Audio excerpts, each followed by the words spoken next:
This blog post skyrocketed in just a week to one of the most visited pages of my website. And this one was on Google's first page in 3 weeks. In this video, I'm gonna show you how to write a blog post that actually gets traffic fast, increases the views of your website, and skyrockets your business. With AI's help, of course.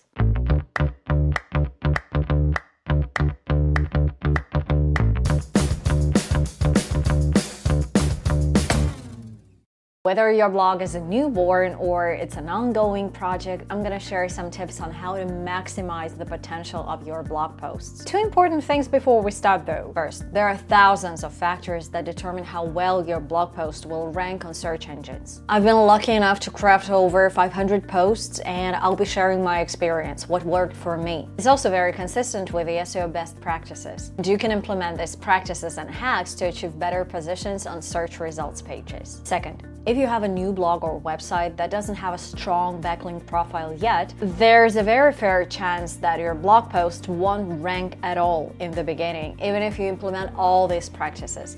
That is very normal. Just keep going, and at some point you will see the results. It takes time. Now, if your website already has some content and some authorities, let's see how you can write a perfect blog post that actually gets traffic. I'll also be providing some recommendations for new blogs in this video. Now let's start with this. What's the main topic of your website? Or better yet, what's your core keyword? A core keyword is basically what you sell in your business. If you're IKEA, your core keyword would be furniture, and then all the types of furniture one by one. Although your core keyword might not seem relevant, it's actually very important, and let me tell you why. After I wrote this blog post, in a week it became one of my best ranking posts. The number of visitors it attracted is insane, and if I were to attract these people from Facebook ads, for instance, I'd spend thousands of dollars. But why was it so successful? And as I tried to reverse engineer that, I came to the conclusion that it's all about the core keyword. One of my core keywords on this website is luxury handbags. And this post was covering, guess what?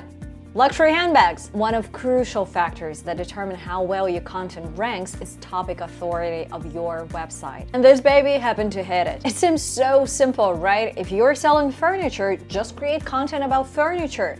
If you're selling programming courses, create content on programming courses. And yet we tend to forget that a chair, a table, or furniture are all different keywords. We create 3 different articles for these 3 keywords and make sure that Google never finds us. I did all of this. You might have a valid question. What if my website is new? What do I do? If you are just starting a blog, I'd really recommend to focus on just one keyword, one core keyword. It doesn't mean you will rank for this keyword, but your website will be gaining topic authority gradually. So if you're running a blog for an online furniture store, there are thousands of pieces you can cover. Various furniture pieces, different designs, different styles, different colors. What I'm suggesting is just focusing on 1 or 2 that make sense for your business. It might be about your best-selling products, for instance, but if you're writing about chairs, make sure you're write at least 10, 15, 20 pieces of content covering chairs. If you get too tired of your keyword and you feel like you can write these articles in your sleep,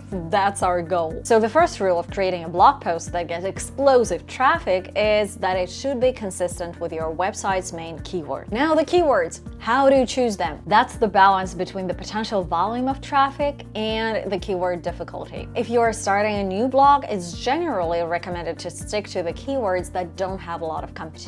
Unfortunately, these keywords don't normally have a lot of traffic too. That's why it really helps if you're an expert in your niche or in your industry. In this case, you'll know some topics your audience is interested in. One of the easiest ways to do keyword research in the beginning is finding questions in your industry. I'll be posting a separate video on keyword research shortly, so make sure you're subscribed to the channel. And finally, part 3, writing your blog post. Have you tried AI tools for content writing? ChatGPT, Jasper, Copy AI. If you have, what do you think about the quality? Let me know in the comments. And let me share my take on this.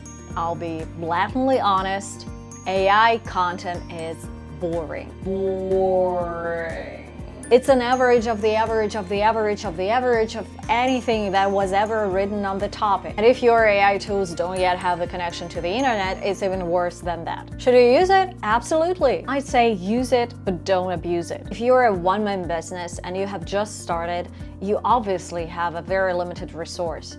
You don't have time for everything. So it's okay to use AI tools or even post AI-generated content on your blog or your website. Because aside from your blog, you'll probably have a lot of other things you need to do in your business. And what can you lose anyway? But if you already have some results you wish to keep, I definitely recommend to focus more on the quality of your blog and your content rather than the quantity of AI-generated posts. And you can still use AI for some parts of the content that are not really essential or that describe something really common that you don't need to write from scratch. So here's what I usually do. After I research the keyword and check out the competitors, I usually add 10 more keywords to the article. I make sure these are mentioned just in case my main keyword doesn't rank for some reason. Next, I create a piece of content. It's normally 1,000 words if it's a regular article and 3,000 words if it's filler content. I make sure I edit content generated by ChatGPT and add value to the post. How do I add value? Well, the easiest way is to add examples. This practice is very consistent with the EEAT principle that I discussed in this video, so check it out. And this is crucial for bloggers and content creators. After that, I'm working on the on-page SEO, which includes adding images, adding internal backlinks, adding links to useful resources. We're going to discuss on-page SEO another time because there are a lot of factors. So let me sum up what worked best in my experience. A great blog post combines 4 factors. Its topic is consistent with the core keyword of your blog or website. Its keyword has a lot of traffic volume and low competition. It's written in accordance with the on-page SEO best practices. And it's interesting to read and it adds value. If you combine all the 4 things, your blog post will get lots of traffic. It will explode in search engines. And I totally wish you to get this result. If you have a question, leave a comment below. I hope it was useful. Thank you for watching and see you next week.